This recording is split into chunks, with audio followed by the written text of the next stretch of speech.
තෙරුවන් සරණයි සියලුම දෙනාට. පුරා සතියකට පස්සේ අද දවසේදී ප්‍රඥා නාලිකාව හරහා ඕගතරණය මුහුණට මුහුණ දහම් සංවාදයත් සමගයි අද දවසේදී ඔබගේ නිවහනට අපි මේ අවස්ථාවේදී පැමිණෙන්නේ. අද දවසේදීත් අපි බලාපොරොත්තු වෙනවා ධර්ම මාර්ගය අවබෝධ කරගන්නට, නිර්වාණ අවබෝධය සාක්ෂාත් කරගන්නට, මේ සාංශාරික පැවැත්මේ යථා ස්වභාවය දකින්නට, අවබෝධ කරගන්නට බලාපොරොත්තු වෙන තවත් සාකච්ඡාවක්, සංවාදයක් මේ අවස්ථාවේදී සිද්ධ කරන්නට පෙළ ගැහිමින් තමයි මේ අවස්ථාවේ අපි සූදානම් වන්නේ. ඔබට බුද්ධ දේශනාවේ තිබෙන ඒ සියුම් තැන් සංස්පර්ශනය කරගෙන ධර්ම මාර්ගය අවබෝධ කරගන්න යම් පිටු බලයක් ලබා දෙන්නට පුළුවන් නම් ඒ පිටු බලය ලබා දීමේ ඒකායන අධිෂ්ඨානයේ බලාපොරොත්තුව පෙරදරි කරගෙනයි අද දවසේදීත් අපි ඔබේ නිවසට පැමිණියේ. අද දවසේදීත් මේ කටයුත්ත සිද්ධ කරන්නට, මේ උතුම් ධර්ම දානමය පින්කම සිද්ධ කරන්නට මේ අවස්ථාවට සහ සම්බන්ධ වෙනවා. තමන්ගේ කාලයේ ශ්‍රමය වැය කරමින් ඔබ අප හැම කෙනෙක් කෙරෙහිම අනුකම්පාවෙන් තමන්ගේ දහම් අවබෝධය අප හැම කෙනෙක්ට බෙදා දෙන්නට අද දවසේදීත් මේ වැඩසටහනට සහ සම්බන්ධ වෙනවා. හෝමාගම විමල ඥාන විහාරයේ විහාරවාසී විද්‍යාවේදී බණ්ඩහරවෙල වංගීස ස්වාමිපාදයන්න් වහන්සේ. උන්වහන්සේව අපි බොහොම ගෞරව නමස්කාර පූර්වකව අද දවසේදීත් මේ වැඩසටහන පිළිගන්නවා. තෙරුවන් සරණයි ස්වාමීන් වහන්සේ. තෙරුවන් සරණයි සියලු දෙනාටම. අපි පහුගිය සතිවල සාකච්ඡා කරගෙන පැමිණියා. ගිය සතිය අපි සාකච්ඡා කරන්නට යෙදුනා මේ පංචස්කන්ධ විග්‍රහය සම්බන්ධව. එහිදී රූපස්කන්ධය පිළිබඳ යම්කිසි විග්‍රහයක් අපි සිද්ධ කරගත්තා. ඒ විග්‍රහයට ඌණ පූර්ණයක් එකතු කරමින් තව දුරටත් අද අපි සාකච්ඡා කරන්නට බලාපොරොත්තු වෙනවා මේ ස්කන්ධයන්ගේ යථා ස්වභාවය සම්බන්ධව. පින්වතුනි, ගිය සතියේ අපේ ස්වාමින් වහන්සේ අපිට ප්‍රකාශ කළා මේ ගොඩනැගෙන ස්කන්ධයන් නැත්තම් මේ ගොඩනැගෙන වැඩපිළිවෙල, ස්කන්ධ වැඩපිළිවෙල දකින්නට ඕනේ තමන්ගේ පැත්තෙන් කියන කාරණාව. ඒ කියන්නේ තමා තුලින් දැකිය යුතුයි කියන කාරණාව. තමා තුලින් දැකිය යුතුයි කියන කාරණාව කුළු ගන්වමින් උන්වහන්සේ විවිධ පැතිකඩ වලින් උපමා උපමේයන් ඉදිරිපත් කරමින් අපිට යම්කිසි විග්‍රහයක් කළා. අද දවසේදී අපිට යම් ප්‍රශ්නයක් ඉදිරිපත් වෙලා තියෙනවා. ඒ තමයි අපිට පෙනෙන්නේ ඇසට නෙවෙයි නම්. දැන් ගිය සතියේ අපි සාකච්ඡා කරගත්තා මේ මස්ලේ ඇහැ කියන කාරණාව, මේ භෞතිකව අපිට පෙනෙන මස්ලේ ඇහැට එහා ගියපු යම් පෙනෙන සංසිද්ධිය කියන කාරණාව විග්‍රහ කරගන්නට උන්වහන්සේ චිත්තජ රූප මැවීම කියන කාරණාව ඔස්සේ යම් විග්‍රහයක් සිද්ධ කරගන්නට යෙදුණා. දැන් මේ විග්‍රහය සම්බන්ධව යම් ප්‍රශ්නයක්, ගැටලුවක් අද වෙනකොට අපිට ඇවිල්ලා තියෙනවා. ඒ තමයි මස්ලේ ඇසට පෙනෙන්නේ නැත්නම් අන්ධයන්ට පේන්න පුළුවන් නේද කියන එක. ඒ කියන්නේ ජාති අන්ධ, උපතින් අන්ධ, ඇස් දෙක පේන්නේ නැති කෙනෙක්ටත් එහෙනම් ඔය කියන විදිහට පේනවා නේද කියන කාරණාව. දැන් මෙන්න මේ ප්‍රශ්නයත් එක්ක අද දවසේදී අපි බලාපොරොත්තු වෙනවා මේ සාකච්ඡාව දිගින් දිගට කරගෙන යන්නට. මේ ප්‍රශ්නයට මම හිතන්නේ අපේ ස්වාමින් වහන්සේ ඍජු පිළිතුරක් මේ කාරණාව සම්බන්ධව විග්‍රහ කරලා දෙවි. අපි උන්වහන්සේට ආරාධනා කර සිටිමු මේ කාරණාව තවත් දුරටත් විග්‍රහ කරගෙන මේ රූපස්කන්ධය හා සබඳී මේ කරුණු කාරණාවන් තව දුරටත් විග්‍රහ කරගන්නට අපි උන්වහන්සේට ආරාධනා කරමු. හොඳයි. ওই ප්‍රශ්නෙට ඇත හෝ නැත කියන දෙකම එහාට ගිහිල්ලා තමයි මේක බලන්න ඕනේ. මෙතනදී අපි තෝරගන්න ඕනේ කාරණයක් තියෙනවා. දැන් මේ සත්වය හිර වෙලා තියෙන්නේ ඇස කන නාසය දිව ශරීරය මන කියන මේ උගුල් හයේ. එතකොට මේ උගුල් හයේ තමයි මේ සත්වය හිර වෙලා තියෙන්නේ. එතකොට මේ සත්වය හැම වෙලාවෙම මේ රවට්ටන්නේ මේ ඇස කන නාසය දිව ශරීරය මන කියන මේ හය පොළෙන්ම තමයි හැම වෙලාවෙම රැවටෙන්නේ. ඊළඟට මේ සත්වය මේකෙන් අත මිදෙන්න යන්නේත්, අත මිදෙන්න විශ්වාසය තබන්නේ නැවතත් ඇස කන නාසය දිව ශරීරය මන කියන මේ හය පොළම තමයි. එතකොට මේ වංචාකාරයෝ 6 දෙනාට අහුවෙලා ඊට පස්සේ මේ වංචාකාරයෝ 6 දෙනාගෙන් සාක්ෂි විමසනවා නැවතත් මේකෙන් මේ උගුලෙන් ගැලවෙන්න. එතකොට ඇත්තටම අර හොරාගෙන්ම පේනහනවා අපි මේකෙන් ගැලවෙන්න. ඉතින් හොරා කවදාවත් හොරාව පාවලා දෙන්නේ නෑ මෙන්න මේ කාරණේත් ඉස්සලාම අපි තෝරගන්න ඕනි හැම මොහොතකදීම මේ ධර්ම කාරණා තෝරගනිද්දී මේ ditta mutta sutta විඤ්ඤාත කියන මේ මට්ටම් වල ඉඳගෙන මේ ධර්මයේ තෝරගන්න අපහසු බව අපි තෝරගන්න ඕනි ඉස්සලාම තියෙන කාරණේ. එතකොට දැන් මේ අන්ධයාගේ කතාව මෙතන කියද්දි දැන් අපි ඕක එක එක ආකාරයෙන් ඕක විග්‍රහ කරලා තෝරගන්න ඕනි කාරණයක් තියෙනවා. දැන් පළවෙනි කාරණේ තමයි දැන් අපි ඔතන රූපය අපි මදකට හිතුව රූපය පටවි කියලා. ඇහැ කියන්නේත් එතකොට පටවියක්. දැන් රූපය කියන්නේත් එතකොට පටවියක්, ඇහැ කියන්නේත් පටවියක්. මදකට හිතුවත් අපි මේ පටවිය ඇතයි කියලා තියෙන තැනින් තමයි මම මේ විග්‍රහය දෙන්නේ. එතකොට පටවියකට පටවිය පේනවාද? ඔන්න ඔතනින් අපි තෝරගන්න ඕනේ. ඕන දැන් පටවියකට පටවිය පේනවාද? දැන් ඔන්න ඔතකට අපිට පේන්න පටන් ගන්න ඇත්තටම පටවියකට පටවිය පේන්න බැරි බව. එතකොට දැන් මෙතනදී අනිත් කාරණේ තමයි දැන් හොඳට බලන්න ආලෝකයේ තියෙන වෙලාවට පේනවා ආලෝකයේ නැති වෙලාවට පේන්නේ නැහැ. එතකොට තව කෙනෙකුට තර්කයක් ගේන්න පුළුවන් එහෙනම් පේන්නේ ඇහැට නෙමෙයි ආලෝකයට කියලා. එහෙම තර්කයක් ගේන්න පුළුවන් තව කෙනෙකුට. එතකොට පේන්නේ ඇහැට නෙමෙයි පේන්නේ ආලෝකයට කියලා. ඉතින් හැබැයි දැන් මේ සියුම්ම මේක බලාගෙන යන්න ඕනි. අනිත් කාරණේ තමයි හුඟක් අයට වැරදි වැටහීමක් තියෙනවා මේ අන්ධයන්ට රූප නැති බව. ඇත්තටම අන්ධ පුද්ගලයෙකුටත් රූපයක් තියෙනවා. ඔහුටත් රූපයක් හැදෙනවා. දැන් එයාට පුටුව කිව්වහම යම් රූපයක් මැවෙනවා. ඒ වගේම එයාට යම් පුද්ගලයන් සම්බන්ධයෙන් යම් රූපයක් අම්මා කිව්වහම යම් රූපයක් මැවිලා තියෙනවා. තාත්තා කිව්වම යම් රූපයක් මැවිලා තියෙනවා. අයියා කිව්වහම යම් රූපයක් මැවිලා තියෙනවා. දැන් මෙන්න මේ රූපේ අපි අල්ල ගන්න ඕනේ ඉස්සෙල්ලාම. දැන් මෙන්න මේ රූපය අල්ලගෙන මෙන්න මේක හරහා මෙන්න මේක තෝරගන්න ඕනේ ඉස්සෙල්ලාම මේක සියුම්ම බලාගෙන යන්න ඕනේ එක මට්ටමක ඉඳන් ඊළඟ මට්ටමට යද්දි. නැත්තම් අපි අර මුලින්ම මේක අර ඝන සංඥාවෙන් මේක අල්ලගත්ත ගමන්ම මේක අපිට තෝරගන්න වෙන්නේ නැහැ. ඕක දැන් තව උපමාවකින් ඕක පැහැදිලි කරොත් මෙන්න මෙහෙම අපි හිතමු දැන් 4-5 දෙනෙක් ඉන්න තැනක 4-5 දෙනෙක් ඉන්න තැනක එක පුද්ගලෙක් එතනට එනවා අපි තුන් බල්ලෙක් එනවා කියලා. දැන් ඉතින් බල්ලෙක් ආවට පස්සේ මේ 4-5 දෙනෙක් ඉන්න තැනකදී දැන් මේ සියලු දෙනාම මේ බල්ලව දකිනවා. දැන් ඊට පස්සේ මේ බල්ලව මේ ස්ථානෙන් එළියට යනවා. ඒ කාමරයෙන් එළියට යනවා කියලා හිතන්නකො. මේ කාමරයක මේ සිද්ධිය වුණා කියලා. දැන් කාමරයක අපි තුන් 5 දෙනෙක් ඉන්නවා. ඒ 5 දෙනා ඉන්න තැනට මේ කාමරය ඇතුළට බල්ලෙක් එනවා. එතකොට දැන් හැමෝටම පේනවා දැන් මේ බාහිරින් මේ බල්ලෙක් ඉන්නවා කියලා. දැන් ඊට පස්සේ අපි තුන් මේ බල්ලා ඒ කාමරයෙන් එළියට යනවා. දැන් එතකොට බල්ලා කොහෙද ඉන්නේ? දැන් බල්ලා කොහෙද ඉන්නේ කියලා ඇහුවා. අපිට මොකද්ද කියන්න වෙන්නේ? ඒ මොකද තැනක් පනවන්න බෑ. ඔව්. එතකොට දැන් ඇත්තටම දැන් ඒ බල්ලා කොහෙද ඉන්නේ කියලා ඒ 5 දෙනාගෙන් ඇහුවොත් එක එක්කෙනා දැන් කියන බල්ලා එළියට ගියා කියලා. හැබැයි ඇත්තටම බල්ලා කොහෙද ඒ වෙලාවේ ඉන්නේ? දැන් එතකොට හොඳට අපි පරිස්සමෙන් බලන් යනකොට පේනවා දැන් එක එක්කිනාගේ සිත් තුළ තමයි මේ බල්ලා දැන් මේ වෙලාවේ ඉන්නේ. එතකොට ඇත්තටම මේ වෙලාවේ එක බල්ලාද ඉන්නේ බල්ලෝ 5 දෙනෙක් ඉන්නවාද? බල්ලෝ 5 දෙනෙක් ගොඩනැගිච්චා. බල්ලෝ 5 දෙනෙක් ඉන්නවා. දැන් කෙනාගේ සිත් වල ගොඩනැගිච්ච බල්ලෝ 5 දෙනෙක් ඉන්නවා. දැන් හිතන්න දැන් ආපහු අර බල්ලා ඇතුළට එනවා. එතකොට ඔය 5 දෙනාගෙන් ඔය බල්ලෝ 5 දෙනාගෙන් කවුද ඇතුළට ආපු බල්ලා? දැන් ඔන්න ඔය විදිහට ඕක බලන්න ඕනේ. අන්න එතකොට දැන් අපිට උත්තරයක් නැතුව යනවා. එතකොට මොන බල්ලාද ආවේ? දැන් මේ දැන් අපිට මේ වෙලාවේ පේනවා මේ බල්ලෝ 5 දෙනෙක් එක එකනාගේ හිතවල තියෙනවා කියලා. දැන් ආයි අර බල්ලා ඇතුළට එනකොට ආවේ අර 5 දෙනාගෙන් මොන බල්ලාද? ඔන්න ওই විදිහට බලන්න ඕනේ. එතකොට ওই විදිහට බලනකොට අපිට පේනවා මෙතන මේ යම් කිසි විදිහකට අපිට නොහිලිච්ච ගැටයක් තියෙන බව. මොන බල්ලාද එතකොට? දැන් අපි හිතමු අර හිතේ හැදිච්ච බල්ලා ඉන්නවා කියලා. දැන් මෙතනදී වරදවා වටා ගන්න වැරදි වැටහීමක් එන්න පුළුවන් කෙනෙකුට. දැන් මේක මේ හිතේ තියනවා කියලා එකකුත් එන්න පුළුවන්. මම මේ වෙලාවේ දැන් හිතේ තියනවා කියලා ඕක තව වෙලාවකදී මම වෙන උපමාවකින් ඕක විස්තර කරලා දෙන්නම්. ඒක එසේත් නොවන බව. දැන් අපි දැන් කෙනාට දැන් හිතේම වෙච්ච බල්ලෝ 5 දෙනෙක් ඉන්නවා වගේනේ ඒ වෙලාවට තේරෙන්නේ.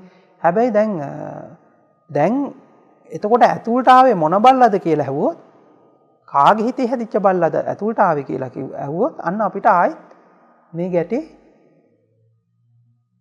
තවත් ගැට ගැහෙනවා. එතකොට දැන් මෙතන පේනවා මෙතන මොකක් හරි අපිට නොපේරෙන්න මොකක් හරි මෙතන මැජික් එකක් තියෙනවා කියලා. යම් කිසි මායාවක් තියෙනවා කියලා මෙන්න අපිට පේන්න පටන් ගන්නවා. දැන් අර හිතේ ඉන්න බල්ලව අයින් කරොත් අපිට බල්ලෙක් හම්බෙනවද? නෑ. බල්ලෙක් හම්බෙන්නේ නැහැ. දැන් එතකොට අපේ තියෙන අර මතක සටහන් ටික හම්බුනොත් අපිට රූපයක් හම්බෙනවද? ඒත් රූපයක් හම්බෙන්නේ නැහැ. දැන් මෙතනදී අපි තෝරගන්න ඕනි කාරණය තමයි දැන් මෙතන මේ කෙනාගේ විපාකෙට මැවිච්ච රූපයක් තමයි තියෙන්නේ. එතකොට අන්ධ පුද්ගලයෙකුට එයාගේ තියෙන විපාකයට අනුකූලව තමයි ඒ රූපේ මැවෙන්නේ. ඒ තියෙන විපාකයට අනුකූලව රූපයක් මැවෙනවා. එයාට රූප නැතුවා නෙවෙයි. එයාට රූපයක් තියෙනවා. එයාට පුටුව කියලා රූපයක් තියෙනවා. අම්මා කියලා රූපයක් තියෙනවා. තාත්තා කියලා රූපයක් තියෙනවා. වෙනත් ආකාරයෙන් රූපයක් තියෙනවා. එතකොට දැන් මේ රූපය තමයි එයා ඒ රූපයත් එක්ක තමයි ඒ පුද්ගලයා සැරිසරීම සිද්ධ කරන්නේ. එතකොට දැන් එයාගේ විපාකේ ඒ රූපේ ගොඩනගෙන ආකාරය වෙනසක් තියෙනවා. එච්චර තමයි මේ වෙනස. දැන් අපි ඕක තව පැත්තකින් ගත්තොත් දැන් අපිට තියෙනවා මේ වර්ණාන්තතාවයේ තියෙන පුද්ගලයෝ ඉන්නවා. ඒගොල්ලන්ට මැවෙන්නේ වෙන විදියකට. දැන් අපි විද්‍යාවෙන් අනුකූලව කියන විදිහටත් ඕක දැන් සතෙකුට මැවෙන්නේ වෙන විදියකට. දැන් බල්ලෙකුට පේන්නේ එක විදියකට. දැන් මෙතන මැස්සෙක් හිටියොත් මැස්සෙකුට පේන්නේ තව විදියකට. දැන් ඒ විදිහට දැන් බල්ලට ඒ විදිහට මැවෙනවා වගේම මැස්සට තව විදිහකට මේ ලෝකේ පේනවා වගේම අන්ධයාට යාට විපාකෙට යාට තව විදිහකට ලෝකේ පේනවා. එච්චරයි. තව විදිහට ලෝකේ පේනවා. තව විදිහට ලෝකයක් ගොඩ නැගෙනවා. දැන් මෙතනදී තෝරගන්න ඕනි කාරණයක් තියෙනවා. දැන් මේ එක දිගට පවතින අන්ධයෙක් ඉන්නවා කියලා ගන්නත් බෑ. දැන් එක දිගට පවතින සත්‍යයක් ඉන්නවා කියලා ගන්නත් බෑ. මෙතනදී අපි ඉස්සරහට කතා කරමු. මෙතන මේ ස්පර්ශය කියන තැන හොඳට තෝරගන්න ඕනි. ඒ ස්පර්ශයේ ඇති වෙන වෙලාවේදී ඒ ස්පර්ශ සමුදයත් එක්ක ඇති වෙන ලෝකයක් පහළ වෙනවා. ඒ පහළ වෙන ලෝකයේ ඊළඟ මොහොතේ පහළ වෙන ලෝකයක් එක්ක වෙනස් වෙනවා. දැන් ඊළඟ පහළ වෙන ලෝකෙදී නැවතත් ආයි සම්පූර්ණයෙන්ම අලුතෙන්ම රූපය අලුතෙන්ම හට ගන්නවා. රූපය අලුතෙන්ම හට ගන්නකොට රූපය දකින පුද්ගලයාත් අලුතෙන්ම හට ගන්නවා. දැන් එක මොහොතකදී ඇති වෙන රූපය ඊළඟ මොහොතේදී ඇතිවන්නේ නෑ. දැන් අපි ඇස් අරගෙන ඉන්නකොට ඇති වෙන රූපේ නෙමෙයි ඇස් වහගෙන ඉන්නකොට හටගන්නේ. එතකොට දැන් ඇස් අරගෙන හිටපු පුද්ගලයාම ඇස් වහගෙන හිටිය කියන එක තමයි මෙන්න අපිට ගොඩනගෙන මුලාව. මේ අවස්ථාවේදී මුලාව මේ ඇස් අරගෙන හිටපු පුද්ගලයාම තමයි ඇස් වහගෙන ඉන්නේ කියලා. පවතින කෙනෙක් දැනෙනවා. හැබැයි දැන් කෙනෙක් ඇස් අරගෙන ඉන්නවා. දැන් ඇස් අරගෙන ඉන්නකොට අර රූපයක් ගොඩ නැගෙනවා. දැන් එයා ඇස් වහගෙන ඉන්නවා. දැන් ඇස් වහගෙන ඉන්නකොට දැන් එයාට තියෙන්නේ වෙන රූපයක්. එතකොට දැන් එයාට තියෙන ඒ රූපය තුළ කලින් ඇස් අරගෙන හිටියා කියන කොටස තියෙන්නේ කොතනද? ඒකත් ඒ මොහොතේ ගොඩ නැගෙන එක. ඒකත් ඔන්න හොඳට අපිට තෝරගන්න වෙනවා. කලින් ඇස් අරගෙන හිටියා කියන එකත් ඒ මොහොතේ හට ගන්නා වූ තවත් එක් රූපයක් බව.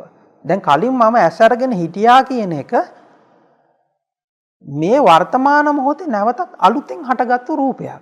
ඒ රූපයට සාපේක්ෂව තමයි දැන් ඇස් වහගෙන ඉන්නවා කියන රූපය මැවිලා තියෙන්නේ. දැන් ඔන්න ඔතන තෝරගන්න ඕනි කාරණයක් තියෙනවා. මෙන්න මේ විදිහට දැන් මේ අපිට මේ අතීත රූපය කියන එක අතීතයේ තිබ්බාය කියලා හැම වෙලාවෙම ගොඩ නැගෙනවා. අපි ඔතන තෝරගන්න ඕනි තව කාරණයක් තියෙනවා. ඔය ප්‍රශ්නෙම වැරදි.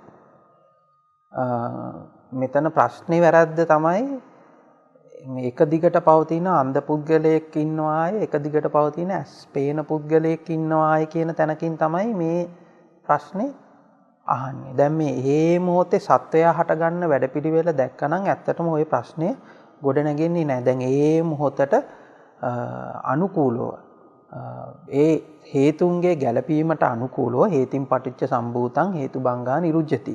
හේතුන්ගේ ගැළපීමට අනුකූලව රූපයක් පහළ වෙනවා. හේතුන්ගේ ගැළපීමට අනුකූලව වේදනාවක් පහළ වෙනවා. හේතුන්ගේ ගැළපීමට අනුකූලව සංඥාවක් පහළ වෙනවා. හේතුන්ගේ ගැළපීමට අනුව සංකාරයක් විඥානයක් පහළ වෙනවා. එපමණයි සිද්ධ වන්නේ. ස්වාමීන් වහන්සේ සත්ව වැඩපිළිවෙල කියලා කියන්නේම කෙනෙක්ගේ අර එක දිගට පවතින කෙනෙක් දැනෙන තැනකට අදාළයි නේද? ඒ කියන්නේ සත්ව කියන සංකල්පයත් එක්ක ගත්තහම පවතින කෙනෙක් නිරන්තර අපිට දැනීම ඒක සාමාන්‍ය පොදුවේ ගත්තාම මම හිතන්නේ සියලු සත්‍යයන්ට තියෙන හැඟීම ඒක. ඔව්. එතකොට අපි එතන විග්‍රහ කරගන්න ඕනේ එතනින් අභිභවන තැනක් මේ කියන කාරණාව. ඔව්. එතනදී දැන් අර මෙතනදී හැම වෙලාවම අර ඒ මොහොතේ පහළ වෙන රූපය තුල හැඟීමක් එනවා. දැන් මේ මම කලිනුත් හිටියා. දැනුත් ඉන්නවා. අනාගතයටත් යනවා කියන එක ඒ මොහොතේ පහළ වෙන රූපය තුල තියෙන එක. අපි හිතන්නේ මං හිතන්නේ අපි අර ගිය සතියේ අපි කාලය කියන රූපය විස්තර කරගත්තා. එතකොට මේ කාලය කියන රූපය මේකට එකතු වෙනවා. ඒ කාලය කියන රූපේ එකතු වෙන්නේ අර අතීත රූප, වර්තමාන රූප, අනාගත රූප කියන මේ රූප තුන් කාලයේ රූපම එකතු වෙලා අන්න මේ තුන් කාලයේම රූප හැම වෙලාවෙම තියෙන්නේ මේ පච්චුප්පන්න මොහොතේ විතරයි. එතකොට පච්චුප්පන්න මොහොතේ තුලදී අර අතීතයක් තිබ්බා. අතීතයේ සිට එක දිගට පැවතිච්ච කෙනෙක් ආවා. වර්තමානයක් තිබුණා. අනාගතයට යනවා කියන හැඟීම පහළ වෙනවා. හැබැයි දැන් මේ වර්තමාන මොහොත විතරයි තියෙන්නේ. මේ වර්තමාන මොහොත විතරයි ගෝචර. වර්තමාන මොහොතක් තියෙනවා කියලා අපිට කියන්න බෑ. වර්තමාන මොහොත විතරයි ගෙනකොට ගෝචර. එතකොට මේ වර්තමාන මොහොත තුල තමයි සම්පූර්ණ අතීතයත්ම ඇවිලා අනාගතයත්ම ඇවිලා ඒ සියල්ලම පහළ වෙන්නේ ඒ තුල තමයි. එතකොට දැන් අර එක දිගට පැවතිච්ච බවක් තියෙන්නේ මේ වර්තමාන මොහොත තුල. අනාගතයට එක දිගට පවතින බවක් දැනෙන්නේ මේ වර්තමාන මොහොත තුල. හැබැයි මේ වර්තමාන මොහොත තුල අර හේතු ගැලපීමෙන් සිද්ධ වන්නා වූ සංසිද්ධියක් පමණයි තියෙන්නේ. ඒකට හේතු ගැලපීමෙන් රූපයක් පහළ වෙනවා. ඒ රූපය තුල අතීතයේ හිටපු බව, අන්ධ බව, ඊළඟට මානවන තව අන්ධ පුද්ගලයන් ඉන්න බව, තව කෙනෙකුට පේන කෙනෙක් ඉන්න බව, එතකොට පේන කෙනාට පේන බව, අන්ධ කෙනාට අන්ධ නොපෙනෙන බව මේ සියල්ල රූපය තුල පහළ කරලා දෙනවා. දැන් අර අපි ඉස්සල්ලා අර කියපු විදිහට අර චිත්‍රපටි උපමාවේ දැන් මේ විදිහට චරිත ටිකක් පහළ කරලා දෙනවා. මේ චරිත ටික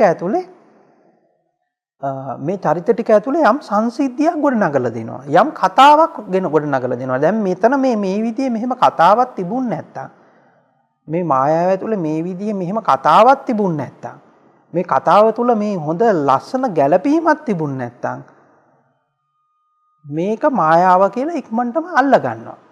එතකොට අල්ලගෙන මේ සත්ත්ව වැඩපිළිවෙල නිදහස් වෙලා මේකෙන් නිදහස් වෙනවා. මේ අවිද්‍යාවෙන් නිදහස් වෙනවා.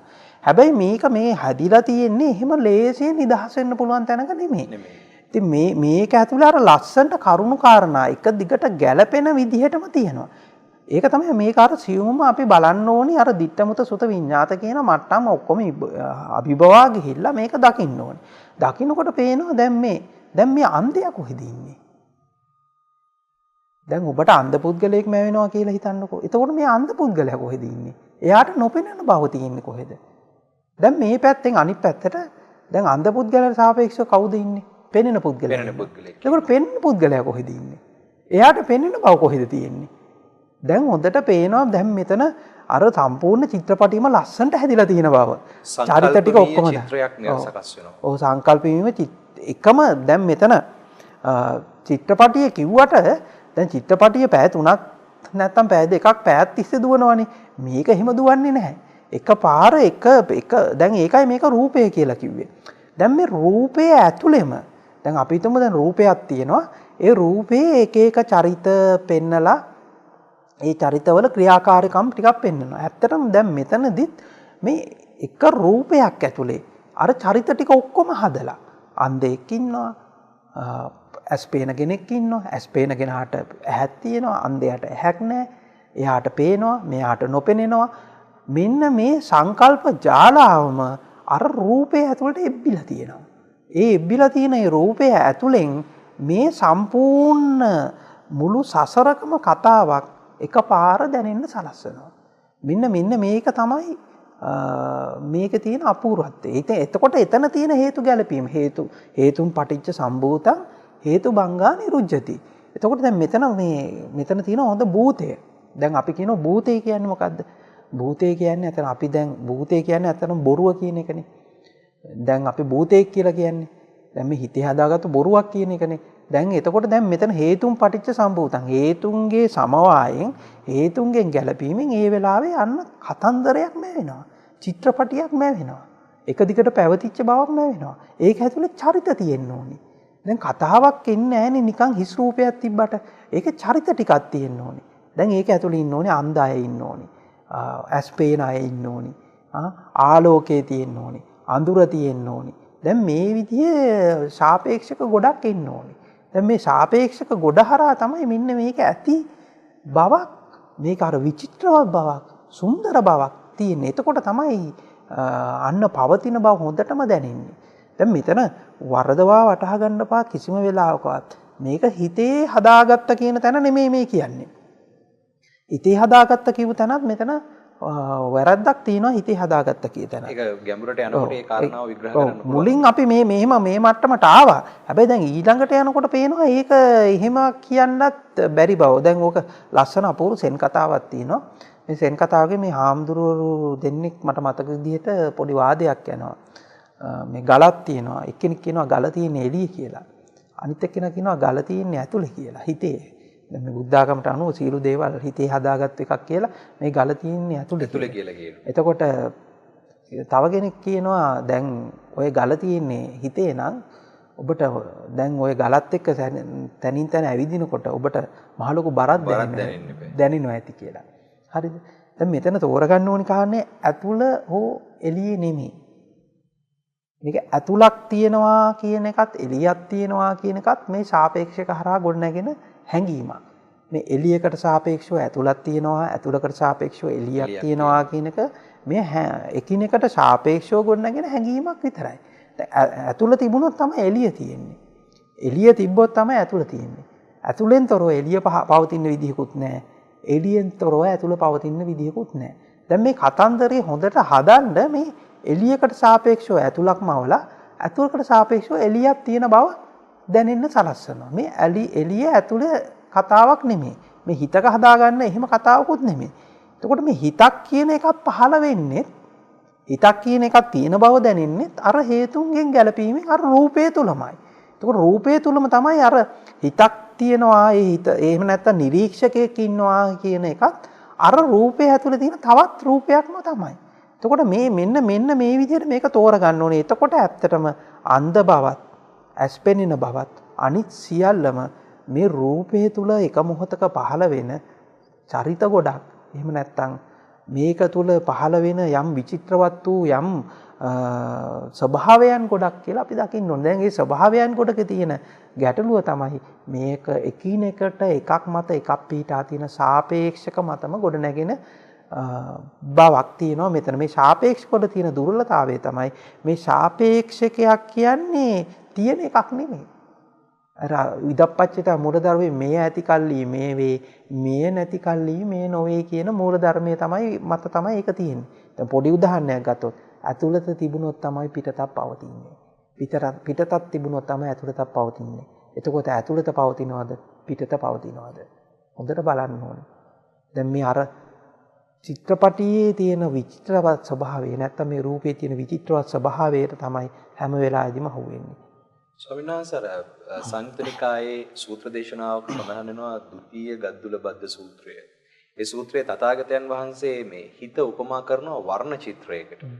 ඒකට අපිට මේ අවස්ථාවේදී කාරණාවක් ගලප ගන්න පුළුවන්. දැන් බාහිරයක් සහ අභ්‍යන්තරයක් කියලා මේ සිද්ධ වෙන මැවීමේ ක්‍රියාවලිය හරහාම සිතක් කියලා යමක් ගොඩනගෙනවා නම් ඒ ගොඩනගෙන වැඩපිළිවෙලේ හරියට ඔබ වහන්සේලා දැන් චිත්‍රපටියක් අරන් උදාහරණයක් විග්‍රහ කරනවා වගේ විසිතුරු වූ චිත්‍රයක් සකස් වෙනවා. චිත්‍රානි ලෝකේ කියන නසන්ති සූත්‍රයේම මේ කාරණාව සඳහන් වෙලා තියෙනවා.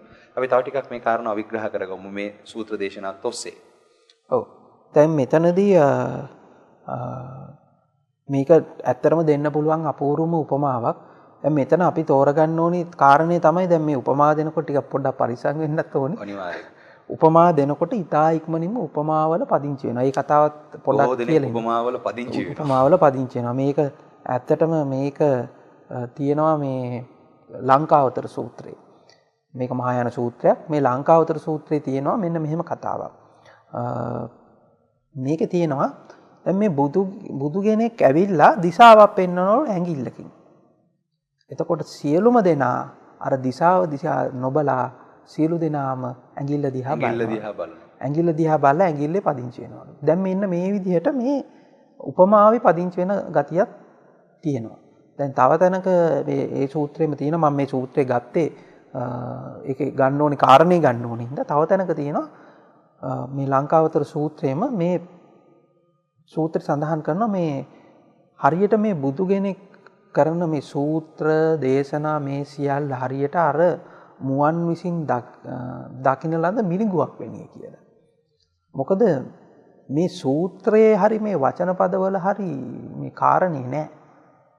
මේ කාරණේ තියෙන්නේ එතනින් එහාට ගිහිල්ලා ගොඩනැගෙන ditta muta sutta විඤ්ඤාත කියන මේ මට්ටම් සියල්ල අභිමවා ගිහිල්ලා දකින්න ඒ ප්‍රඥාව ගොඩනැගෙන ප්‍රඥාව තුලින් තමයි මේක තෝරගන්න ඕනි කාරණේ තියෙන්නේ. නැත්තම් අපිට අර උපමාව අපේ තියෙන දෘෂ්ටියට අනුකූලව උපමාව ගලපව ගන්න පුළුවන්. දැන් චිත්‍රපටිය අපිට ගලපව ගන්න පුළුවන් අපේ තියෙන දෘෂ්ටියට. අපි ඉන්නේ සාස්ව දෘෂ්ටියේ නම් අපි සාස්ව දෘෂ්ටියට අනුකූලව ඒක ගලප ගන්නවා. අපි ඉන්නේ උච්ඡේද දෘෂ්ටියේ නම් අපි උච්ඡේද දෘෂ්ටියට අනුව ඒක ගලප ගන්නවා.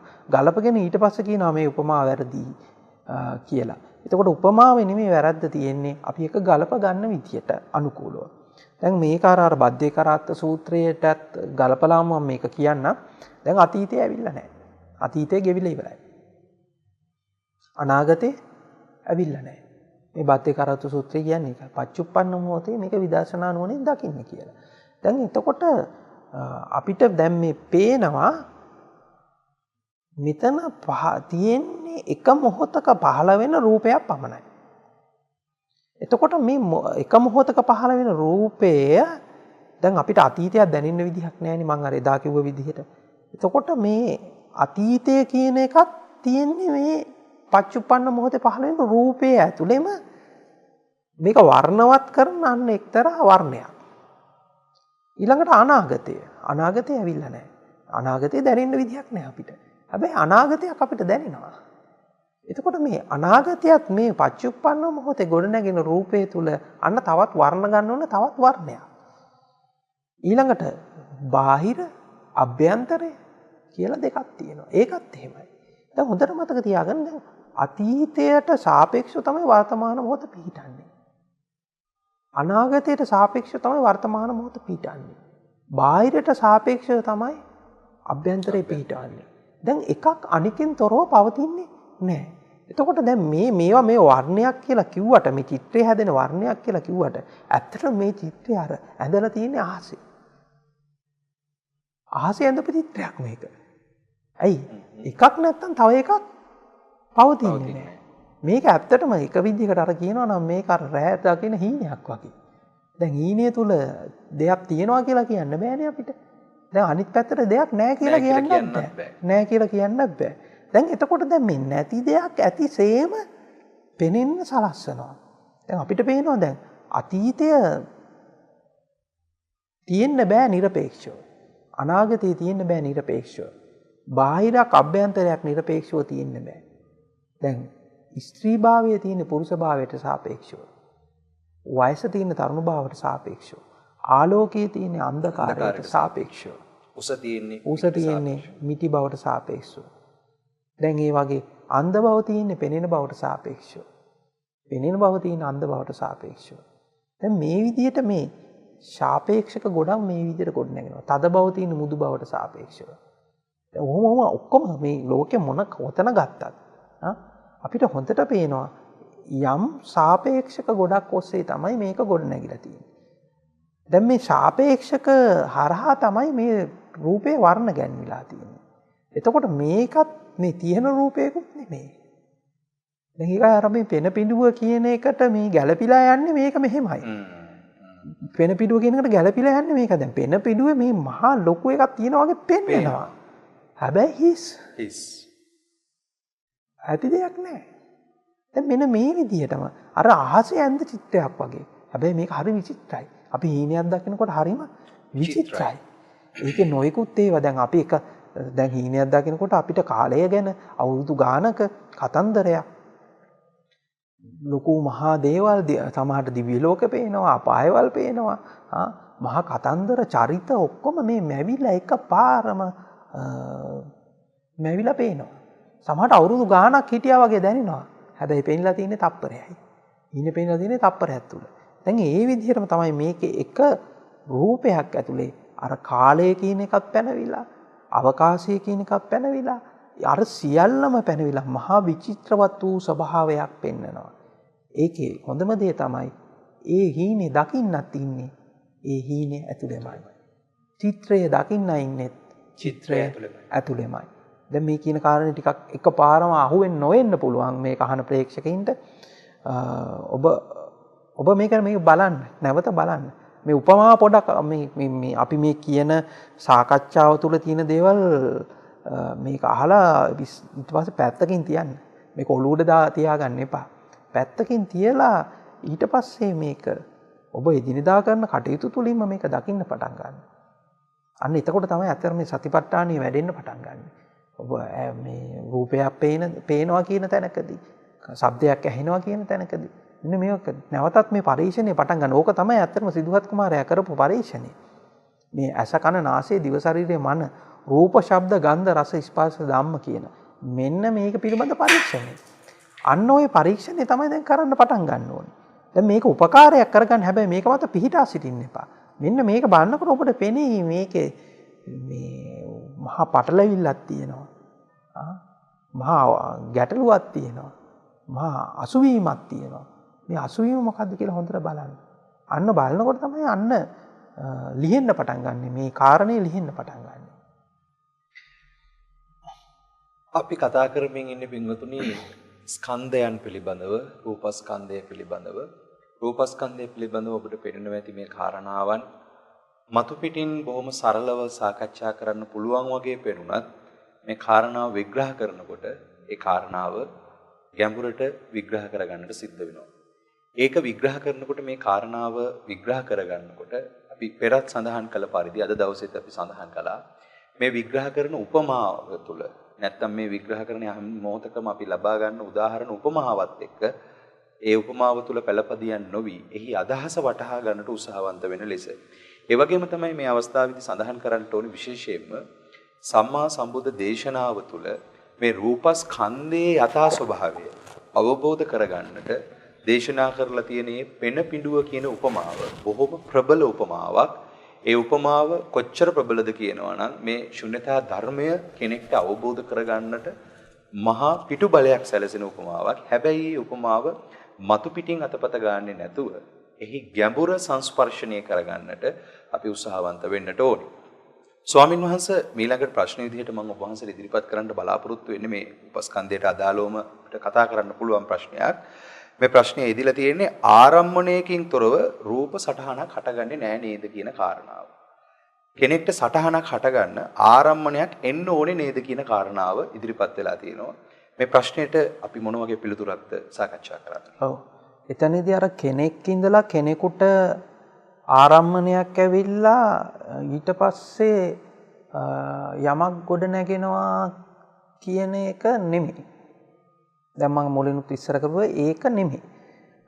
කෙනෙක් ඉඳලා කෙනෙකුට ආරම්මණයක් ඇවිල්ලා ඊට පස්සේ ආරම්මණයට අනුකූලව රූපයක් ගොඩ නැගෙනවා කියන එකමත් නෙමෙයි. දැන් මේක බුදුහාමුදුරුවෝ ආරම්මන පච්චයා සංඛාර කිව්වේ නැහැ. අවිජ්ජා පච්චයා සංඛාර කියන තැන තමයි කිව්වේ. දැන් ඕක මම ඉස්සල්ලා ඕක දැන් ඕක ටිකක් ඔතනට ඔය තැන තෝරගන්න මේ ස්පර්ශය කියන තැන තෝරගන්න ඕනේ බොහොම සියුම්ම ගිහිල්ලා. දැන් ඔය තැනට එන්න කලින් මම හැමෝටම තේරෙන සරල උපමාවකින් ගන්නම්. එතකොට දැන් මේකයි අපි දැන් කියන එක්කෙනා ඉන්නේ එක එක මට්ටම් වලනේ. දැන් කෙනෙකුට එකපාරම ස්පර්ශය අන්තයයි ස්පර්ශ සමුදය අන්තය කියන තැන එකපාරම නොතේරෙන්න පුළුවන්. දැන් ඉස්සල්ලාම කෙනෙක් පටන් ගන්න මේ කෙනෙක් ඉන්නවා රූපයක් ඉන්නවා රූපේ දකින්න කෙනෙක් ඉන්නවා කියන තැනක ඉන්න පටන් ගන්නෙ. දැන් මම ඒ මට්ටමට බහැලා මේක කියලා දෙන්නම්. එතකොට ඒ මට්ටමට බහැලා ඉස්සල්ලාම මේක ඒ මට්ටමේ බලාගෙන ඉන්න. ඒ මට්ටමින් දැන් Taman ඉන්න තැනින් එපයි පටන් ගන්න. ඒ තැනින් මේක ලිහලා දෙන්නම් මේ ආරම්මණයේ කතාව ඔබට ඒ මට්ටමින් එතකොට ටිකක් ලියාගෙන එන්න පුළුවන්. දැන් මෙහෙම මම උපමාවක් ගන්නම්. දැන් අපිට හිතෙනවා මේ ආරම්මණයක් නැතුව රූපයක් හටගන්නේ නැති බව. දැන් මගෙන් අහන අනිත් ප්‍රශ්නේ තමයි ආරම්මණයක් ඇතිව රූපයක් හටගන්නවද? දැන් මෙහෙම එකක් මම ඔබ වහන්සේගෙන් අහන්න. දැන් මේ අහන ප්‍රේක්ෂකයොත් තමන් බලන්න. දැන් ඔබ මේ වෙලාවේදී ඔබේ කකුල මහ පොළොව මත ස්පර්ශ වී ඇති බව දැනෙනවාද? හිතුවොත් දැනෙනවා. ඔව්. එතකොට දැන් මම මේ කාරණේ ඇහුවට පස්සේ ඔන්න දැන් සියලු දෙනාටම මේක දැනෙන්න පටන් ගත්තා. හැබැයි දැන් ඇත්තටම එතකොට දැන් ඔක ඇත කියලා අන්තයෙන් අපි ඔක බැලුවොත් එතකොට දැන් ඇතනම් මහ පොළොව ඇතනේ. කලිනුත් තිබ්බනේ. එතකොට කකුල ඒකත් කලින් තිබ්බනේ. එතකොට ඇත කියන අන්තේ ඉඳන් අපි කතා කරමු. එතකොට ස්පර්ශයත් කලින් ඉඳන්ම තිබ්බනේ. ආරම්මණයත් එතකොට එක දිගට තිබ්බනේ. එතකොට ආරම්මණය එක දිගට තිබ්බට ස්පර්ශ රූපේ ගොඩ නැගුණේ නෑනේ. දැන් මං කිව්වට පස්සේ නේද ස්පර්ශ රූපේ ගොඩ නැගුණේ. එහෙමයි. එතකොට දැන් ආරම්මණය ඇත වුණත් අපි ආරම්මණයක් ඇත කියලා මේ විදිහට මෙහෙම ගත්තට පස්සෙත් අන්න ඔන්න පටලැවිල්ලක් ඇති වෙනවා. එතකොට අන්න ආරම්මණය ඇත වුණත් මේක ගොඩ නැගෙන්නේ නෑ. ආරම්මණය ඇත වුණත් ඔන්න අපිට පේනවා දැන් ස්පර්ශ රූපේ ගොඩ නැගෙන්නේ නැති බව. එතකොට ඔන්න ඔතනදී මේක පොඩක් ලියා ගන්න ඕනේ මෙන්න මේ කාරණේ. දැන් අපිට පේනවා දැන් එතකොට මේ ඇත නැත කියන තැන දෙකම පොඩ්ඩක් අපිට ප්‍රශ්න වෙන්න පටන් ගන්නවා. තවත් මම ඕක දැන් අපි එදිනෙදා ඔබ ඉන්න තැනින්ම මේක අරගෙන උදාහරණයක් අරගෙන කියන්න. උදාහරණ දෙක තුනක් අරගෙන කියන්නම්. එතකොට ඕක තේරෙනවා මේ ආරම්මන කතාව කොහොමද වෙන්නේ කියලා. දැන් හිතන්න කෙනෙක්ට ගෙවල් හදන අවිද්‍යාව ඇති වෙනවා. දැන් ගෙවල් හදන අවිද්‍යාව නැති කාලේ ගෙවල් හදන අවිද්‍යාව ඇති වුණාට පස්සේ වෙන ක්‍රියාවලිය අපි පොඩ්ඩක් බලමු. උදාහරණයක් විදිහට පුංචි කාලේ අපිට අවශ්‍යතාවයක් තිබ්බේ නැහැ ගයක් හදන්න. හැබැයි ලොකු වෙනකොට ලෝකේ ජීවත් වෙන්න ඕනි කියලා හිතාගෙන ගයක් හදන්න. කොහොම හරි ගයක් හදන්න ඕනි කියන එකක් ආවා. ඒ සිතුවිල්ලක් පහළ වුණා. දැන් මේ පහළ වුණාට පස්සේ දැන් ඔබ වෙනදා ගිය පාරම යනවා. හරි. දැන් මම මෙතන මේ කියන්නේ දැන් මේ පොඩ්ඩක් යට මට්ටමට බහැලා මේක තෝරගන්න මේ ඕනි විදිහට. දැන් වෙනද ගිය පාරම යනකොට දැන් මේ ගෙවල් හදන උවමනාව ඇති වුණාට පස්සේ වෙනද දකින්න නැති ගෙවල් දකින්න පටන් ගන්නවද නැද්ද? දැන් වෙනද නොදකපු ගෙවල් වෙනද නොදකපු ගෙවල් දකින්න. දැන් අපි වෙනදා අපි ගිය යාළුවන්ගේ ගෙවල් වලටම වෙනදා ගිය නෑදෑයන්ගේ ගෙවල් වලටම කලින් විදිහටම යනවා. හැබැයි වෙනද අපි දැක්කේ නෑ බිමාල් වල තියෙන ටයිල් එක මොන පාටද ඒව දැක්කේ නෑ. දැන් මොකද යන්නේ යන ගෙදර බිමාල් වල තියෙන ටයිල් එකයි උඩ සීලිමට දාලා තියෙන එකයි ගාලා තියෙන පාටයි ගේට්ටුව දාලා තියෙන විදියයි මේ හැඩතල ඔක්කොම මොකද වෙන්නේ? අන්න පේන්න පටන් ගන්නවා.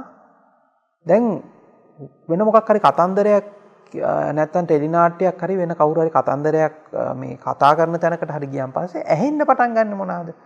දැන් මේවා ඇහෙන්න පටන් ගන්නවා, පේන්න පටන් ගන්නවා, දැනෙන්න පටන් ගන්නවා. දැන් එතකොට දැන් ඕ අපි තියනවා කියලා අපි අන්තේ කියලා ඉඳන් කතා කරත් එතකොට දැන් කලින් එතකොට ඔවා තිබුණ නැද්ද? එතකොට ආරම්මණය එතකොට කලින් ඉඳන්ම තිබුණ නැද්ද? එතකොට දැන් මේ අලුතෙන් කොහොමද මේ රූපේ ගොඩ නැගුණේ? දැන් එතකොට අපිට පේනවා මේ ආරම්මණය ඇත කියන තැනකින් අපි කතා කරත් ආරම්මණය ඇති වුණත් අපිට රූපය ගොඩ නැගින්නේ නැහැ. රූපේ ගොඩ නැගෙන අවිද්‍යාව තිබුණොත් විතරක් බව. මේක මම මේ ඕලාරික මට්ටමේ මේ උදාහරණය ගත්තට පස්සේ අපි සිරුම්ම විදියට ගන්න ඕනේ ඊට පස්සේ. අපි මේ බොහොම බේස් ලෙවල් එකකින් කතා කරන්නේ. දැන් මේ ඕලාරික මේ බොහොම මේ යට මට්ටමට බහැලා මම මේ කතා කරන්නේ හේතුවක් ඇතුව. මොකද මේ තැනින් අපි පටන් අරගෙන මේක ලියාගෙන එන්න ඕනේ. ලියාගෙන එනකොට පේනවා මේක ඊට පස්සේ ටික ඇවිල්ලා සියුම් මට්ටමට යනකොට පේනවා දැන් මේ ඔක්කොම මේ ආරම්මණය ඇතද නැතද කියන එක පොඩ්ඩක් පැත්තකට තිබ්බට පස්සේ ඇත කියන්නත් බෑ නැත කියන්න බෑ. එතකොට ආරම්මන පච්චයෝ කියලා එකක් තියෙනවා සුවිසිපට්ඨානේ. අපි ඒකත් පස්සේ වෙලාවක කතා පච්චය කියලා විග්‍රහයක් තියෙනවා. අපි ඒක පස්සේ කතා කරමු මොකද්ද මේ කියන්නේ කියලා. එතකොට ඒක ඇත හෝ නැත කියන දෙකම මෙතන සාධාරණ නැති බව. දැන් ඕක තව උදාහරණයක මේ තවත් මේ අහන අයට මේක තවත් පැහැදිලි වෙන්න මම මේක මේ විදිහට කියන්න. දැන් හිතන්න ඔබ දැන් වාහනයක් ගන්න තැනකට ආවා කියලා. දැන් අහවල් වර්ගයේ වාහනයක් ගන්නවා කියන තැනකට ආවා. දැන් මේකට ලෑස්ති වෙනවා. දැන් මේ වාහනේ ගන්න. දැන් වෙනදා ඔබ කොළඹ ඉඳන් අනුරාධපුරයට යනවා. ගිහලා ආයි අනුරාධපුරේ ඉඳන් කොළඹට එනවා. දැන් කොළඹ ඉඳන් අනුරාධපුරයට ගිහලා ආයි එනකොට දැන් මේ වාහනේ ගන්න උවමනාව නැති කාලෙදී මේ පාරේ මේ වාහන ඔබ දකින්නේ නැහැ කොච්චර තිබුණා. තියෙනවා කියන තැනින් අපි ගත්තත් කොච්චර ගියත් වාහනයක් දකින්නේ නැහැ. හැබැයි මේ වාහනේ ගන්නවා කියන අවිද්‍යාව පහළ වෙච්ච මොහොතේ සිටම අර පාරේ ඉඳන් අර අනුරාධපුරේ ඉඳන් ආයි කොළඹට එනකොට දකින තැන අර වාහනේ තියෙනවා. අර වාහනේ පේන්න පටන් ගන්නවා. කොච්චර වාහන ගොඩක් මැද්දේ වුණත් අර වාහනේ පේන්න පටන් ගන්නවා. මේ වාහනේ පිළිබඳ රූපය ගොඩ නැගින්න පටන් ගන්නවා. දැන් මේක කොහෙන්ද එන්නේ එතකොට? කොහොමද උනේ? එතකොට කලින් ආරම්මණය තිබුණේ නැද්ද? දැන් ආරම්මණය තියනවාද? දැන් එතකොට හොඳට අපිට පේනවා මේ ආරම්මණය ඇතද නැතද කියන එක නෙමෙයි. හරිද? තව උපමාවකින් ඔක පැහැදිලි කරලා ගත්තොත් දැන් මේක ඔබට පිරිසක් එක්ක එකතු වෙලා මේක කරන්න පුළුවන්. ඕනනම් එක්තරා විදිහකට සමූහ භාවනාවක් විදිහට මේක කරන්නත් පුළුවන්. ඔබලා යන්න කොහේ හරි තැනකට පන්සලකට හරි කොහේ හරි යන්න. ගිහිල්ලා ආයෙ ඇවිල්ලා සටහන් කරලා කියන්න එක එක්කිනා දැකපු දේවල්. එක එක්කිනාට ඇහිච්ච දේවල්. එකම තැනට ගියා වෙන්න පුළුවන්. හරිද? නැත්නම් අපි එකම වාහනේ ගමන් කරා වෙන්න පුළුවන්. හැබැයි 10 දෙනෙක්ට ඇහුවොත් කියන්නේ ඒගොල්ලෝ දැක්කේ 10ක් කියලා. ඒගොල්ලන්ට ඇහුනේ 10ක් කියලා. එතකොට දැන් මේ කෙනාගේ තියෙන අවිද්‍යාවට අනුකූලව තමයි මේක පේන්නේ. දැන් තරුණ කෙනෙකුට තරුණ පිරිමි ළමයෙකුට 1000ක් මැද්දේ වුණත් තරුණ ගෑනු ළමෙක්ව මැවිලා පේනවා. හැබැයි එයාත් එක්කම එයාගේ අම්මා ගියා කියලා හිතන්නකෝ. ඒ තරුණ පිරිමි ළමගේ අම්මා. එයාට පේන්නේ නැහැ. එයාගේ ඒකාන්තාවට පේන්නේ වෙනත් එකක්. එතකොට දැන් මේ ආරම්මණය ඇතද නැතද කියන තැන දෙකම අයින් වුණාට පස්සේ දැන් මේ මට්ටමෙනුත් අපිට පේනවා අවිද්‍යාවට අනුකූලවමයි රූපය ගොඩනැගෙන්නේ. රූපය පහළ වෙන්නේ. මේ කාරණාවන් තෝරනකොට මේ බොහෝ විට ප්‍රේක්ෂකයා සහ මේ කාරණාවන් දකින්න උත්සාහ කරන හැම කෙනෙක්ම මේ මධ්‍යස්ථ තැනක ඉඳලා කාරණාව ගවේෂණය කළ යුතුයි කියන කාරණාව මම මේ වෙලාවේ මතක් කරන්න කැමතියි. මොකද දැන් තමන් විසින් පිළිහිටලා ඉන්න දෘෂ්ටීන් වලට ගලපන්න බණ අහන එක හරි නැත්නම් තමන් කලින් දරාගෙන ඉන්න මොකක් හරි අදහසකට ගලප ගන්න හරි හවුවොත් මේ කාරණාව අපිට ඇත්තටම තෝරගන්න අපහසුයි. මොකද ඒක ආයි තැනක පිළිහිටලා අපි මේ කාරණාව තෝරන්න උත්සාහ කරා. ඔව්. නැත්නම් ආයි වෙන්නේ ආයි උපමාවේ පදිංචි වෙනවා. ආයි උපමාව අල්ලන් ගලා පදිංචි. දැන් අර ඕකේ ඉතින් කාලාම සූත්‍රයේ ලස්සනට විස්තර කරගන්නවා අපි. ඒක ටික ගැඹුරෙන් විස්තර කරගන්න ඕනේ පස්සේ විස්තර කරගන්නමු. දැන්ට නිකන් මතක් කරලා යන්න. එක්කෝ අපි මේක පෙර පරම්පරාවෙන් අහපු කතාවකට ගලපලා ගන්නවා. නැත්තම් පොතක පතකට ගලපලා ගන්නවා. අර සූත්‍රයට නෙවෙයි සූත්‍රයට ගලපලා ගන්න යනවා. එහෙම නැත්තම් අපි මේක ආයි ගලප ගන්න යනවා. අර දේශකයන් වහන්සේ මෙයා කිව්වා අරයා කිව්වා කියලා එහෙම ගලප ගන්න යනවා. නැත්තම් ඒක හරහා ගොඩනග ඕකේ තව 7ක් තියෙනවා. ඉතුරු 7 හැදිලා තින්නේ toy 3 හරහා. ඊට පස්සේ අපි ඕක ගලප ගන්න යනවා. ඒක හරහා ගොඩනගිට දෘෂ්ටියට ගැලපෙනවාද කියලා. දැන් අපි හැම වෙලාවෙම මේ සූත්‍රයක් කියවන්නේ අපිට තියෙන දෘෂ්ටියට අනුකූලව. දේශනයක් අහන්නේ අපිට තියෙන දෘෂ්ටියට අනුකූලව. දැන් එතනත් එතකොට අවිද්‍යාවට අනුකූලව සංකාර වෙනවාම තමයි. එතනදිත් වෙන්නේ ඇත්තටම අර තියෙන අවිද්‍යාවට අනුකූලව අපි එකක් අහගන්නවා. මෙයා කියන්නේ මේකයි කියලා අපි නිගමනයක් ගන්නවා. මේ සූත්‍රයේ තියෙන්නේ මේකයි කියලා අපි නිගමනයක් ගන්නවා. ඔව්. හැබැයි දැන් ඒක අර අවිද්‍යාවට අනුකූලව පහළ වෙච්ච එකක් නිසා. දැන් මොකද දැන් අපි හොඳටම දන්නවා දැන් අපි හිතමු බණක් අපි අමතක කරමුකෝ. දැන් අපි හිතමු කවුරු හරි කෙනෙක් යම් දේශනයක් කරනවා කියලා. ඒ දේශනය අපි දේශපාලඥයෙක් දේශනයක් කරනවා කියලා හිතමුකෝ. දේශපාලනේ කතාවක් කරනවා. දැන් මේක හොඳම උපමාව තමයි ඒක. දැන් දේශපාලකයෙක් එහෙම කතාව කරද්දී අපි හිතමු දැන් ඕකට විවිධ දේශපාලන මතදරන පිරිසක් තමයි ඕක අහගෙන ඉන්නේ කියලා. දැන් එතකොට කෙනෙකුට මේක අත්පොළ සංගහලා විසිල් ගහන්න තරම් දේශනාවක්. තව කෙනෙකුට මේක හොරා, ඕක හොරා, එහෙම නැත්නම් වෙනත් විදියට බැනවදින්න නිග්‍රහ කරන්න යෙදෙන දේශනාවක්. එතකොට කවුද දේශනාව කරලා තියෙන්නේ? දැන් ඔන්න ඔතන තමයි අපි තෝරගන්නේ. අන්තිමට තම තමන් විසින්ම තමයි මේ දේශනාව හදාගෙන තියෙන්නේ. තමන්ට ඕනි විදියට තමයි මේ කතාව අහගෙන තියෙන්නේ. දැන් තමන්ගේ තියෙන දෘෂ්ටියට අනුකූලව. දැන් එතකොට අපි හොඳටම තෝරගන්න ඕනි එකක් තමයි එතකොට මේ දෘෂ්ටියට එහෙම නැත්නම් මේ තියෙන අවිද්‍යාවට අනුකූලවම තමයි අර වෙලාවේදී ශබ්ද රූපේ කොට නැගිලා තියෙන්නේ. දැන් මේ විදිහට දැන් ඔබ දේශනේ දැන් මේ වෙලාවේ දැන් මේ සාකච්ඡාව අහනකොට හරි වෙන ස්වාමින් වහන්සේගේ බණක් අහනකොට හරි නැත්නම් තව කෙනෙක්ගේ දේශනයක් අහනකොට හරි පොතක් කියනකොට හරි හැම වෙලාවෙදීම මේක ගොඩ නගා ගන්නේ තියෙන දෘෂ්ටියට සාපේක්ෂව. තියෙන අවිද්‍යාවට සාපේක්ෂව රූපය ගොඩ නගා ගන්නවා. ඊට පස්සේ හිතනවා ඒක වෙන කෙනෙක් කියපු එකක් කියලා. බාහිරින් ආපු එකක් කියලා. අභ්‍යන්තරයෙන් ඉඳන් කෙනෙක් ඇහුවා කියලා හිතා ගන්නවා. අන්න මෙතන තමයි ඇත්තටම මේ ආයිත් මෙතනම ආයිත් කරකිලා ඉන්නේ. ආයිත් ඇත්තටම අපි අර කලින් කිව්ව තැනටම තමයි ආයිත් මෙතනක් තියෙන අර මහා අවිද්‍යාව හරහාම ගොඩ නැගෙන්නා වූ වැඩපිළිවෙලක් ගොඩ නැගෙන්නා වූ භූතයක්ම තමයි මේ හැම වෙලාවෙදිම තියෙන්නේ. ඉතින් මේක දැනගෙන ඉන්න ඉස්සෙල්ලා. ස්වාමීන් වහන්සේ අපි මේ වැඩපිළිවෙල හරියට නිකන් හොරා විසින්ම අල්ලනවා වගේ වැඩපිළිවෙලක් නේද? දැන් මේ දැන් තමන්ගේ අවිද්‍යාව තමන් විසින්ම අඳුනා ගන්න තැන කියන කාරණාව. ඔව් එතකොට දැන් අවිද්‍යාව දුරු කරන්න බාර දීලා තියෙන්නේ අවිද්‍යාවටම තමයි.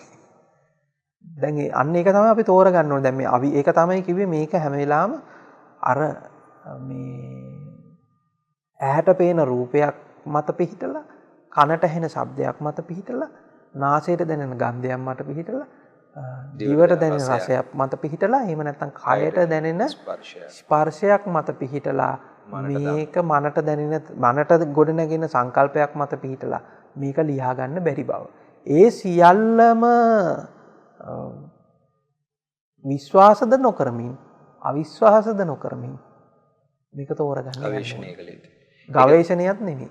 එහෙමයි. එතනින් එහාට මොකක්ද අපි කාරණාව? ඒ කියන්නේ දැන් කෙනෙක්ට අසකරණාසයේ දිව ශරීරයේ මන කියන මේ හයපල මුල් වෙච්ච මේ ඉන්ද්‍රිය ධර්මයන් මුල් වෙච්ච වැඩපිළිවෙල අභිභවන්න දැන් අපි දේශනාවේ අහලා තියෙන විදිහට තථාගතයන් වහන්සේ ඉන්ද්‍රිය ධර්ම පහක් බල ධර්ම පහක් විග්‍රහ කරනවා. සද්ධා ඉන්ද්‍රිය, වීර්ය ඉන්ද්‍රිය, සති ඉන්ද්‍රිය, සමාධි ඉන්ද්‍රිය, ප්‍රඥා ඉන්ද්‍රිය කියන එක. එතකොට මේ කාරණාවත් එක්ක අපි කොහොමද ගලපගන්නේ? කෙනෙක්ගේ කොහොමද ඔය කියන ඉන්ද්‍රිය ධර්ම ටික මේ අවබෝධය හරහා වැඩෙන්නේ? අද අපි සාකච්ඡා කරපු කොටසෙන් තව ටිකක් පරිබාහිරව මේ කාරණාව විග්‍රහ කරගත්තොත්. දැන් එතනදිත් මම තෝරලා කියන්න ඕනේ දැන් අතන අර ගවේෂණය කියන කතාව අන්න ඒක පොඩ්ඩක් මම පැහැදිලි කරලා ඉන්නම්. එතකොට ඔය සියල්ලම ඔක ලියනවා. දැන් අපි හිතන්න දැන් ඔබ ගෙදර ඉන්නකොට ඔබේ යතුර නැති වෙනවා. නැත්නම් ඔබේ දුරකථනය ජංගම දුරකථනය දාපු තැන ඔබට අමතක වෙනවා. ඔබේ කණ්ණාඩි දෙක නැති වෙනවා. දැන් ඔබ හොයනවා. දැන් ඔබ හොයන්නේ මොකද්ද? දැන් යතුර හොයුවොත් හම්බෙන්නේ මොකද්ද? යතුරම. එතකොට දැන් හොයන්නේ මොකද්ද කියන එක මුලින්ම තීරණය කරලා ඉවරයි සහ හම්බෙන්නේත් මොකද්ද ඒකමයි. දැන් එතකොට යතුර නැති වුණා නම් යතුර කියන සංඥාව තියෙනවා. එතකොට හම්බෙන්නේත් යතුරමයි. ඊළඟට අපි ජංගම දුරකථනය නැති වුණා නම් ජංගම දුරකථනය කියන සංඥාව තමයි තියෙන්නේ. හොයන්නෙත් ඒක හම්බෙන්නෙත් ඒක. ඊළඟට ආයිත් ගත්තන් පස්සේ වෙනත් උපකරණයක් හොයනවා නම් ඒකත් එහෙමම තමයි. දැන් මෙතන මේ ගවේෂණය කියන එක වචනේ හැදිච්ච කතාවක් තියෙනවා. මම මේක අහපු කතාවක්. කතාව පොඩ පැත්තකට දැම්මොත් ඒ කතාවෙන් ගන්න තියෙන තේරුමක් තියෙන මේ ගවේෂණය කියන එක හැදුනා කියලා කියන්නේ ඒ කාලේ මේ හරක් නැති වෙනවා. හරක් ඇති කරනකොට හරක් නැති වෙනවා. හරක් කැලේ පැනලා හරක් නැති වෙනවා. එතකොට මේ හරක් කියන්නේ ගවයා. එතකොට මේ ගවයා හොයන්න යනවා කැලේ යනවා මේ ගොපල්ලා. එතකොට මේ ගවයා දැන් මෙයා හොයන්න යන්නේ කවුරු හොයන්නද යන්නේ? ගවයා හොයන්නේ. හරිද? ඔය එතකොට දැන් ඒකේ එයා කැලේට රින්ගන්නේ ගවයා හොයන්නේ. එතකොට එයාට හම්බෙන්නේ කවුද?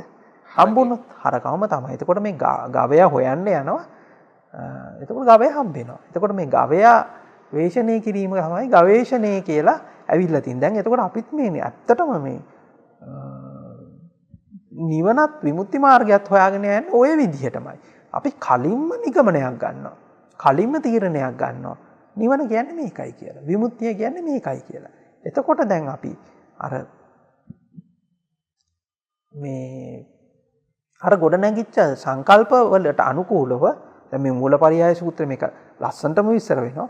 අර අසෘතවත් පුතඥයාට නිවන මඤ්ඤණා වෙනවා කියලා. එතකොට දැන් එයා නිවන කියලා මෙහෙම එකක් හදාගෙන ඉන්නවා. දැන් ඔබ නිවන කියන එකක් හදාගෙන ඉන්නවා මේ වෙනකොට. ඒක පොත් වලින් කියවලා ධර්ම දේශනා වලින් අහලා වෙනත් ක්‍රමවේදකින් නිවන කියලා මේකක් හදාගෙන ඉන්නවා. ඊට පස්සේ මොකද වෙන්නේ? ඒක හොයනවා. දැන් මේ හදාගත්තු නිවන තමයි හොයන්නේ.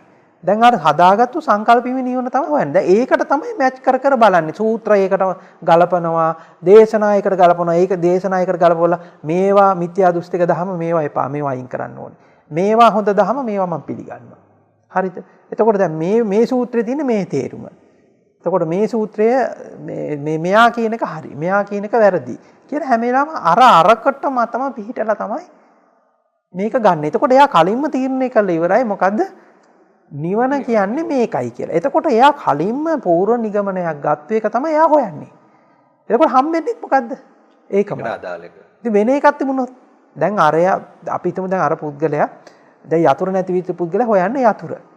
දැන් ওই යතුරු හොයන අතරේ දැන් ඔතන තියෙන්න පුළුවන් වෙනත් උපකරණයක්. දැන් ඒක එයා අතටත් අරගෙන ඊට පස්සේ මොකද කරන්නේ? ආපහු තියෙනවනේ. දැන් එයා යතුරු නම් හොයන්නේ අරක අතට ගත්තත් ඒ දැන් හොයන්නේ යතුරු හින්දා අරක සමහරට දකින්නෙත් නෑ වෙන උපකරණයක් තිබ්බත් දකින්නෙත් නෑ. ඒක අතට ගත්ත තාපෝ පැත්තකින් තියෙනවා මං හොයන්නේ මේක නෙමෙයිනි කියලා. දැන් ඒ වගේ තමයි දැන් අපි මේ නිවන කියන තැන හොයද්දී නිවීම කියන තැනදී පූර්ව සංකල්ප ජාලාවක් හදාගෙන ඒකට අනුකූලව හොයනවා. හැබැයි දැන් මෙතනදී වෙන වැරද්ද තමයි මේ සංකල්පය ඇතුලේ ඔබ හිරකාරයෙක් බවට පත් වෙනවා. හම්බෙන්නෙත් ඒක. යන තැන ඇහෙන්නෙත් ඒක.